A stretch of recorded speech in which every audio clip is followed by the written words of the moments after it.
EastEnders Sharon and Phil plot to destroy kidnapper. Will Keanu confess? The hunt for missing child Orby Watts continued in tonight's fraught installment of EastEnders, but Keanu Taylor could be about to face the consequences of his sick plan. After telling Orby's mum Sharon Watts that Orby had been snatched, Keanu instructed mum Karen Taylor to hide Orby away with her brother-in-law Malcolm. Sharon was frantic, fearing the loss of another child after the untimely death of son Denny Rickman. Sharon pondered giving the police the ransom note demanding £50,000, which had secretly been delivered by Keanu. But, much to Keanu's relief, Sharon kept quiet, wanting to protect Orby's safety.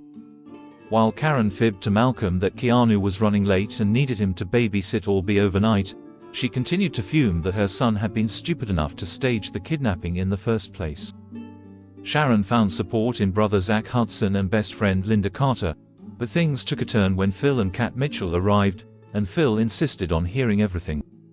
Sharon filled them in on the ransom demand, and Phil wanted to charge in and confront Dorian.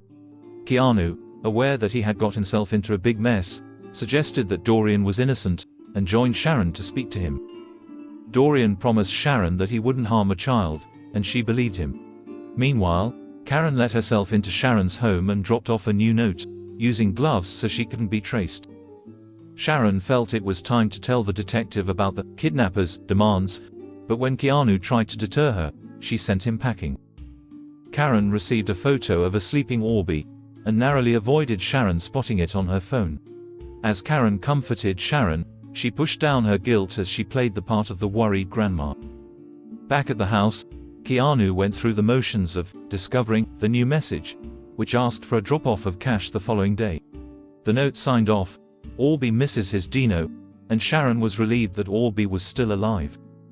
Phil offered to do the drop and deal with whoever had taken Orby, but a panicking Keanu insisted it was his job. Sharon, however, instructed both men to go, so Keanu could get Orby, and Phil could inflict a Mitchell-style punishment on the kidnapper so that the scum of the earth will get what they deserve. Backed into a corner, will Keanu's vile scheme be exposed? Xin chào các bạn đã quay trở lại với kênh Spoiler. Vừa rồi các bạn đã theo dõi một